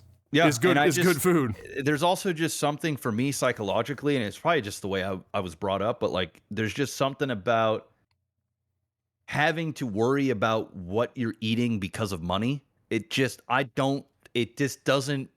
And that's a compute with big my global brain. problem I in know. general. Massive. I know. I mean, I'm very blessed. Like I'm privileged as fuck to be able to do that. There's tons of people. I mean, I grew up in a family that had to penny pinch and gives say, you hey, it gives you an idea. Yeah, we can't afford to buy Fruit Loops. We have to get Fruity Loops. You know, like this was a reality. And now it's like I don't care if Kayla asked me like, hey, because when Kayla and I first started dating. She grew up the same way. She grew up with nothing. Like her parents still don't have much. My parents don't got a whole lot, you know. They're better these days, but like you know, she would go to the grocery store cuz she does all the buying, and like she'd come home with like frozen salmon pieces that you'd like, you know, you'd do. And I'd be like, "Nah, go and buy the fresh stuff." So they'd come home with like a big slab of salmon that's $30. That is for 2 meals, and I'd be like, hey, that's just the way it's going to be. Instead of these little packs that could get us 6 meals for half the price, it just, I don't know, man. Just, I can't, that's one thing I just can't skimp on. And I'm the same way at restaurants. We go to eat, I don't care. Like, we went to the Cut there a couple weeks ago, or it's been about 3 weeks now.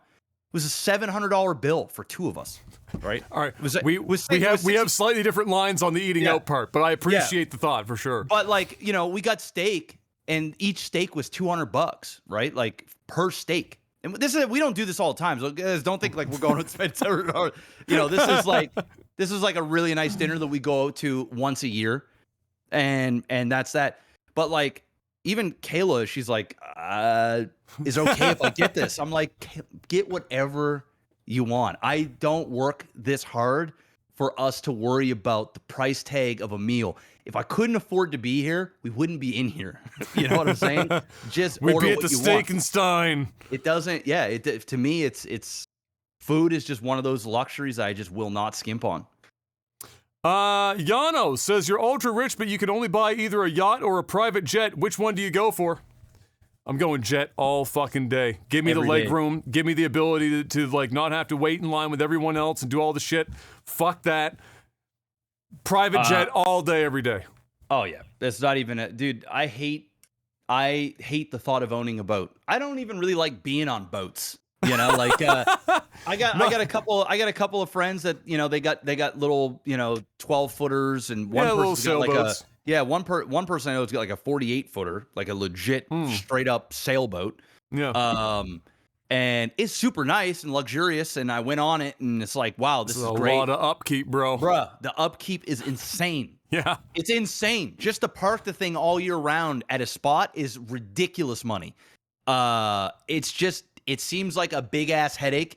It's almost like having a pool. Like, even a pool is enough work.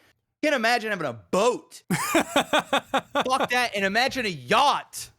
Like, hell no. Pass. No. It's a hard pass, bro. Pass. Jet all day, every day. I can fly in peace, by myself, with family, all the leg room. I can fuck on the plane. I can drink on the plane. I can do whatever I want on the plane. Yeah, if I got that kind of money, nah, forget the yacht. Jet. Follow-up question from Yano. You can collaborate with the YouTuber of your choice. Who is it and why? The YouTuber of my choice.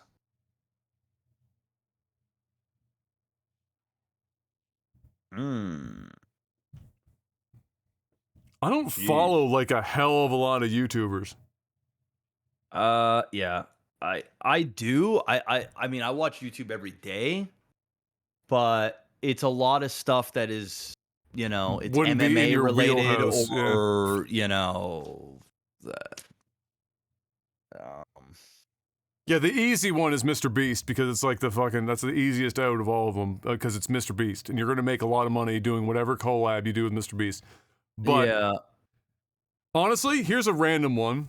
Because there's nobody I can think of that like my style of content or like that I would collaborate with. I guess if anything, they're not even YouTubers, but if I could work with anyone, even like occasionally be on the podcast here and there, write for them once in a while, is Giant Bomb. Just be part of like the guys that got me into the video game industry in general. But like if I went to go outside of that box, there's a YouTube channel that somebody runs where they have like this insanely expensive, I want to say somewhere between $8,000 and $10,000 DSLR with a ridiculous lens on it, and they don't say anything. They have it stabilized, and they just walk around various cities in the world at various times of day, nighttime, daytime, whatever, and you just get the feel for like this, like everyday life in this place. There's no commentary, there's no nothing. They don't like go solely into major cities like downtown core. Maybe they'll go off like on the side streets or in like a semi-residential area, and it like gives you an idea for like what life every day actually is like in that spot, and it's relaxing and it looks fucking fire. So that'd be good. Yeah, Camera Conspiracies. He's really fucking funny too. He's another Canadian boy, actually. That guy's wild. But yeah, I don't know. I don't simple. know, man. I already accomplished that goal, man. Yeah, we HD Starcraft, man. Back in the day. we hit peak with HD. I wonder what HD Starcraft is doing right now. Living his best life off the internet. Bro, he went dark. Like, he went off-grid. Yeah. More than anyone I've ever known in our industry. He never came back. He never came back. There's no comeback twit longer. No. He said, there is gone and gone forever. He said, that I'm man done, man. said goodbye.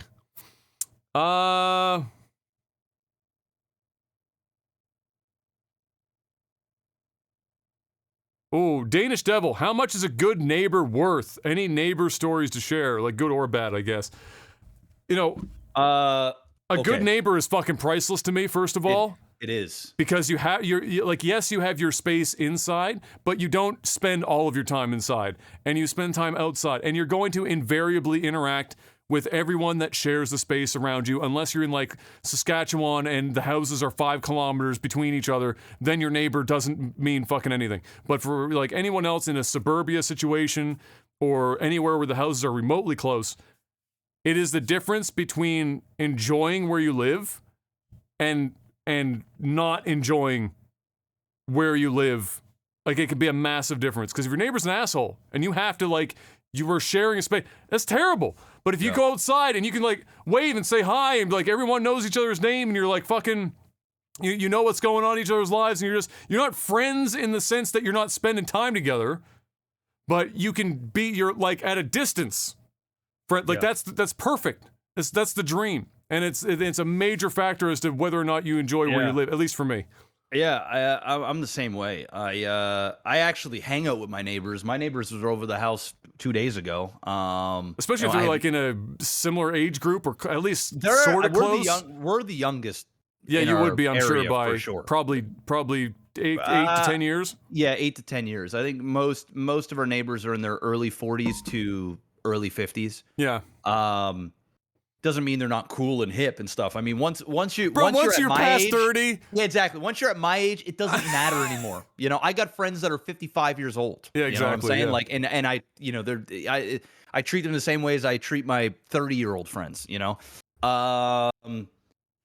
but yeah, I think good neighbors is huge. Not only, you know, you keep an eye on each other's stuff. You know, you have somebody to hang out with. If they have kids, you know, people can watch each other's kids. You can get to know each other. Things in common. The best thing to answer the question, the benefit, my biggest benefit so far was my next door neighbor is a surgeon, and he did what kind of surgery does he do? He's just like orthoscopic or something there? I'm trying to think here. Anyway, he's some sort of surgeon. And I was on the waiting list to get my knee surgery for a long ass time. And it was because it wasn't like super pressing. So I had to just wait it out. And it could have been another year or two before I get in and get my surgery. And I was over there. We were new to the neighborhood, and they were having this was just before COVID, pretty much. It's the year before COVID. It was that Halloween before. And I get my it was a Halloween party. I go over to his house, and Kale and I, we are just meeting the neighbors because we had moved in September. It was end of October. And we just started talking, and he was talking about his practice or whatever. And I was like, yeah, I'm on the list for surgery. It's gonna be a long ass time. He said, whoa, what's your problem? I was like, oh, my knee is torn. Like, I have torn meniscus and some other shit's going on. And he said, what's your health card number? He's like, you got it on you? I said, yeah. So I pull my wallet, I get my health card. He goes into his office, and he looks up my x-rays and my profile in his house. And he comes outside. He shot off an email to one of his buddies that's also one of the few knee surgeons in the city. And he said, give this guy a call Monday, and he'll get you in. So I gave him a call Monday. He had me in Thursday for consultation. And then 2 weeks after, I had my surgery by the same guy. Fucking and wild. I mean, it's about who you know. Like, you know what I mean? So, and he did it he did it for his friend, for me. Yeah. You know, it wasn't, he worked more, like, he didn't cut on anybody else. He went and did it on his time off. He went in and did my surgery on a day that he was just supposed to go in the hospital to do whatever. And he went in and booked me to get in and get it done. So that's my best. That's a solid neighbor story. Hey man, and my knee is perfectly fine today, so I'm very grateful. That's definitely my best neighbor story. Yeah. So I haven't had any experiences like that, for better or worse. I mean, for better insofar as that I haven't torn a knee. But don't do that. It's not a good time. But for me, a good neighbor is kind of what I described before. For me, like Jeff said, you get friendly enough that if you wanted to, you could interact, you could hang out, you could do whatever. But for me, I get a lot of joy in life in like the small interactions between people that are like just friendly interactions. So going out in the morning, you're getting in the car, neighbor across the street's coming outside at the same time, waving, saying hi, make a joke about some shit, get in the car. That makes me fucking legitimately happy. I go to a Tim Hortons, I get a coffee or whatever the fuck, and I say thanks. Guy at the window, the one I go to all the time, I know who he is because he's super nice. I'm like, thanks, boss. You have yourself a good one. He was like, thank you, man. Have a good one yourself. That shit makes me legitimate. It's this tiny little inconsequential shit, and if you get that from your neighbor like all the time, that's an enormous W. That's what I enjoy in a good neighbor. I don't need. I just need them to do at least be like that, or not need, but I like them to be that, and then not just be like an ornery asshole. Be a dick. Like, my neighbors got me into four-wheeling. Now I got a four-wheeler and a side-by-side. I go out there 2-3 times a week with them. We go out and they show me the trails. Super nice guys, and we just have fun. Like, this was stuff I never did before. And I'm sure this summer, now that I know a lot of my neighborhood, we'll have them all over for barbecues and pools, and we'll go over to their house. And it's just nice to have that option. And the older you get, the less friends you make, so it's harder for me anyway, it's harder for me to like want to go out and meet new people. It's just awkward. Neighborhood is a micro community, really. And, that's it. And so if you have good neighbors, it makes a massive difference. And the feeling of community is like as far as I'm concerned, a like base human need. And so if you can get that from your neighbors versus not getting it from your neighbors, that's a pretty massive benefit, for sure. Let's see here. Caldeer asks, how many material things in your world would you need to keep you happy? Material? Yeah, so that would be like referencing, so like other than, let's assume that your basic needs are met, meaning that your shelter and your food. Shelter and food and whatnot, but like maybe for your material things you need a certain size house, or maybe you need a certain quality of life? What is your quality of life? What's your baseline, I guess, is the question from the material world, you know, beyond a tent outside and the ability to get food a few times a week to survive? I mean, that's a tough. I mean, I think I think it's been a moving target as I've gotten older. Me too. Me too.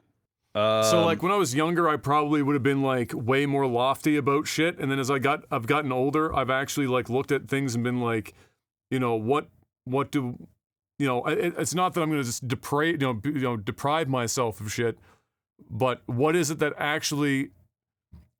I value in a run of a day, and then what makes those things better for me, and then reduce the list of shit that I own down to just those things is kind of like how it's been. So for me, I don't need a really massive fucking house. I need just enough space so that if I can be away from everyone else in the family or whatever else is going on, I can do that.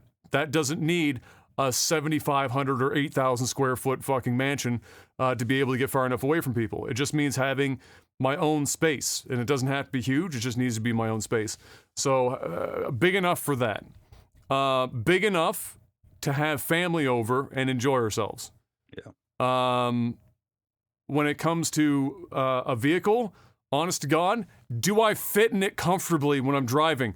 Is basically my baseline. And past that, is it going to break down next Tuesday? Those are like my vehicle needs, because when you're as fucking tall as I am, vehicles are an inconvenience every time you fucking set foot in them. So it's not about like, there is no such thing as Adam gets really wealthy and goes and buys a 1998 or 99 Dodge Viper ACR because it's like his favorite car in the world. That doesn't exist. I'd literally have to pay somebody 50 grand just to be able to like blow the fucking seat out, find miracle millimeters behind it, and try and make it long enough for my ass to fit in. And even then, I can't use a clutch and manual because my legs are too long anyway. So that shit doesn't exist for me. So for me, it's am I comfortable and will the car break down? And that's why I drive a Toyota RAV4 right now, because I fit in it, I'm comfortable in it, and it's not going to break down next Tuesday. Other than that, I need access to nature in some way, shape, or form. It's not a material thing, but I guess wherever my house is, it needs to be in somewhere where I have access to nature with relative ease. Ideally, like in my backyard, really, is ideal. It's the same reason, similar. I need to be close to some body of water. I don't know if it's because we grew up here, but the thought of whenever somebody has asked me, would you ever move to Toronto or something for your career and whatnot, one of the things that were in the back of my mind was I'm going to be away from the ocean, and that feels really fucking weird to me to not have it there. I have the need. One of my needs is I need to be close to nature. So that. And then material, I need a way to enjoy music. I don't know what that is. I don't know if it's a really good headset, really good set of speakers in the living room, some way to enjoy my music, because music is a big part of enjoying life as far as I'm concerned, and a good way to enjoy it is integral. And good food. It doesn't need to be crazy, just good food. That's basically... That's the sum total of my needs. If I get those things met, if somebody says, "Oh, do you need to travel the world and learn all the things and do everything else?" Fuck no, I'm gonna stay in my lane. I'm happy in my lane. I'm gonna wake up. I'm gonna make myself some breakfast. I'm gonna look outside. I'm gonna enjoy the birds out in the back fucking yard. I'm gonna get a beer. I'm gonna sit out in a chair. It's sunny. It's nice. I go back inside. I listen to some music. I go the fuck to sleep. Win. W.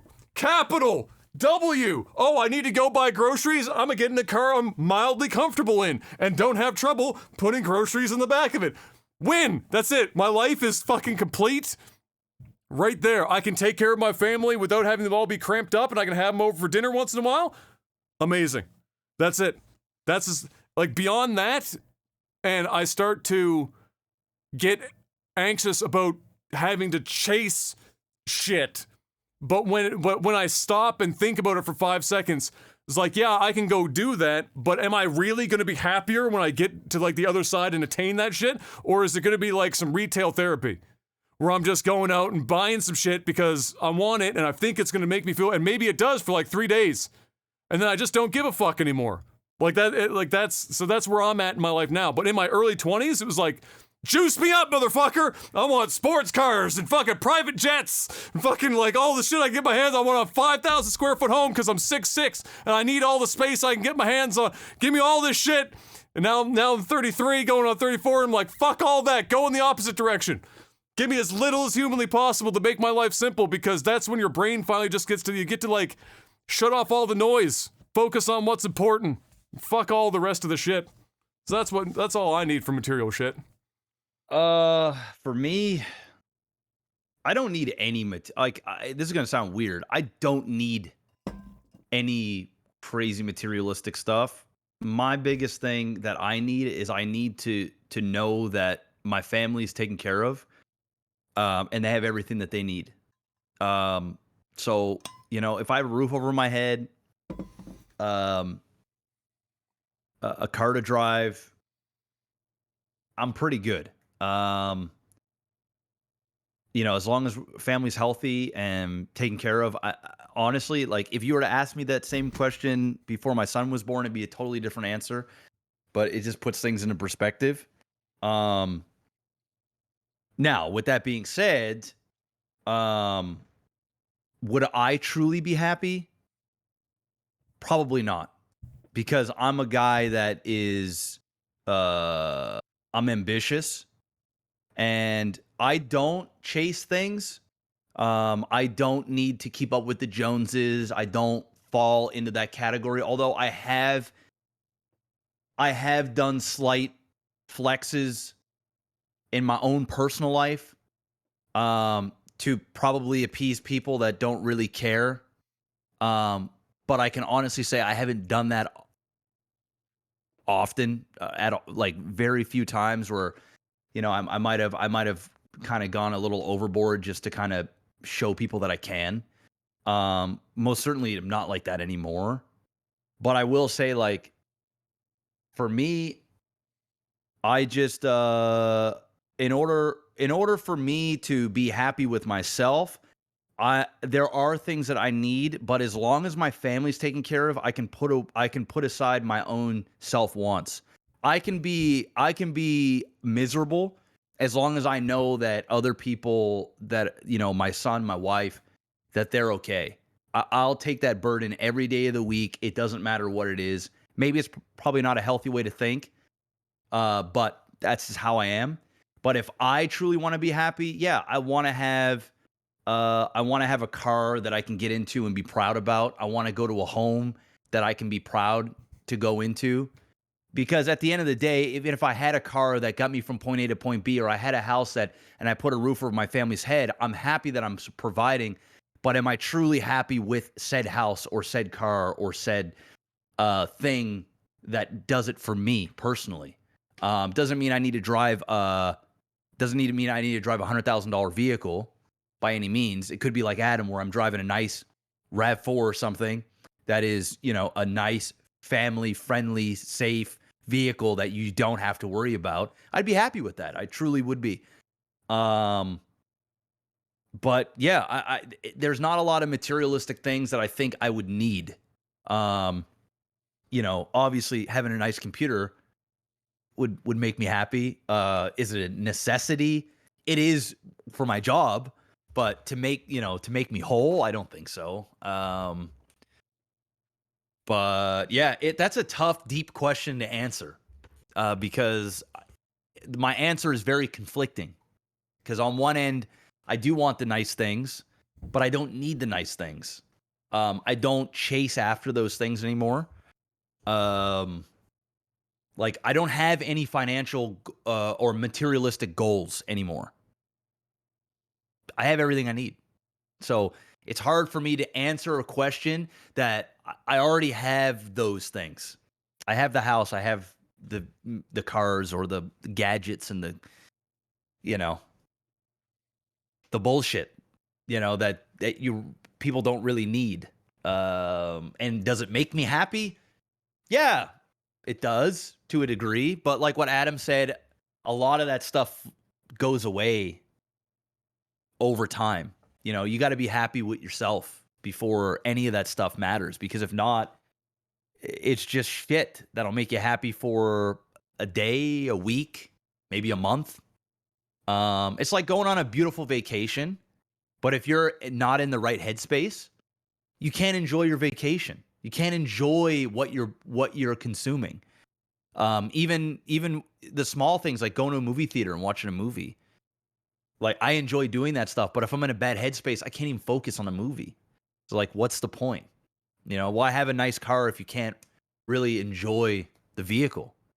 You know, that's the way I look at it. I don't know if it answers your question, but I don't need anything except health and family.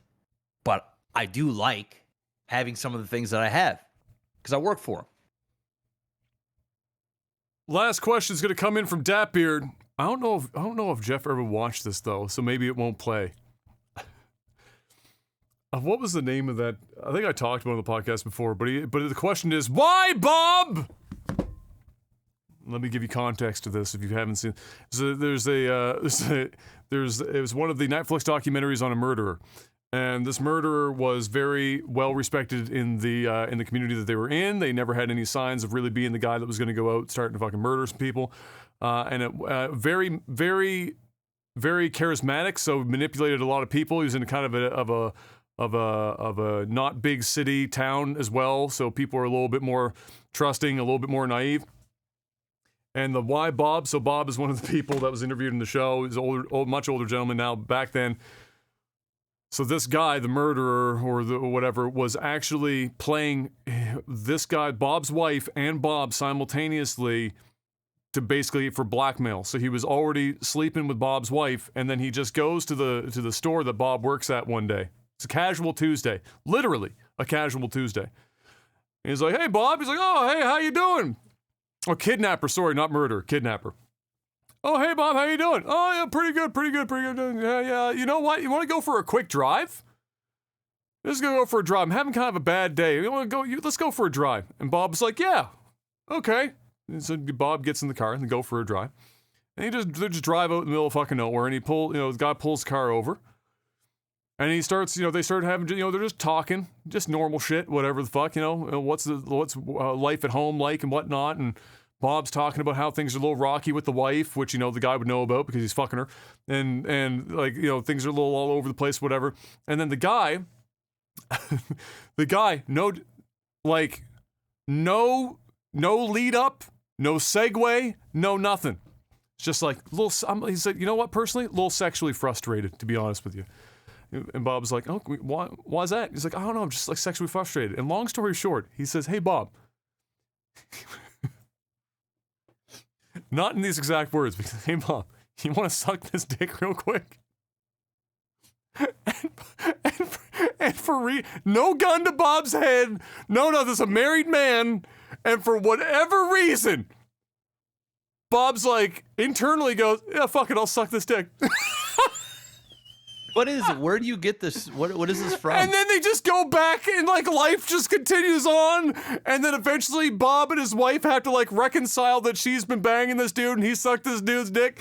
And he's like a kidnapper of like this young girl in town. Shit's crazy. It's a Netflix series of a person. This real thing. This is like a true crime documentary on Netflix. Abducted in Plain Sight is the name of it. Go watch that shit. But every once in a while, days will go by and somebody in Discord that's seen it will all caps, "But why, Bob? Nobody was holding a gun to your head, Bob. Why are you sucking that man's dick?" Because he wanted to, Adam. He's put the dick down, Bob. He's been thinking about it. Obviously, these two guys know each other, and there has been some tension. He must have just felt that out. You know what I'm saying? He's just like, you know what? Come Dude, get it. this man was fleecing Okay. the whole town. He was banging this dude's wife, getting him to blow him in a car on an average Tuesday, just go back to life like everything's normal. Why not? Kidnapping a fucking, like, kidnapping, I think it was their daughter? I can't remember. He was kidnapped, like, this kid and was, like, this crazy long. I'm Anyway, gonna have to so, watch it. bro, Abducted abducted in in plain plain sight. Why, Bob? Why? Why? Put the dick down, Bob. Because he wanted to. That's why. Obviously, there's no Bob gun to was your feeling head. some There's shit. nothing. He was just saying, you know what? Bob said you only live once. It's time for me to do some bobbing. It was their daughter, so think about that. This man kidnapped this couple's daughter and was basically brainwashing her, had her all over the fucking state and shit. While meanwhile, trying to marry her to get legal like holding over her, and in order to like make that happen, he needed to make sure that those two as a couple were separated and like hating each other. So he starts banging the wife, seducing, banging the wife, getting this dude to blow him in a car so he can blackmail him with like telling the whole world that this dude blew him. Meanwhile, he's got their daughter kidnapped and That's shit. crazy. But it's wild, bro. Dude fleeced the world. Got him. Put it down, Bob. You don't need to do it. Your life is already in shambles. Just put the dick down, Bob. There And it that's is. where we're going to end the Technical Alpha podcast for this week. Ladies and gentlemen, thank you so much for stopping by. Hopefully you enjoyed yourself. Let somebody know about the podcast if you think they'll enjoy it as well. And we will see you guys next week for more of whatever this continues to be. Thank you so much. Patreon.com/LikeTV if you want to financially support this. And once again, keep the wheels on and spinning. And until then, stay safe out there. And, don't randomly blow anyone. Maybe think about it first before you do it. Don't be Bob. Peace. Or be Bob. Or be Bob. Maybe, Live on edge. no judgment. Peace. Peace.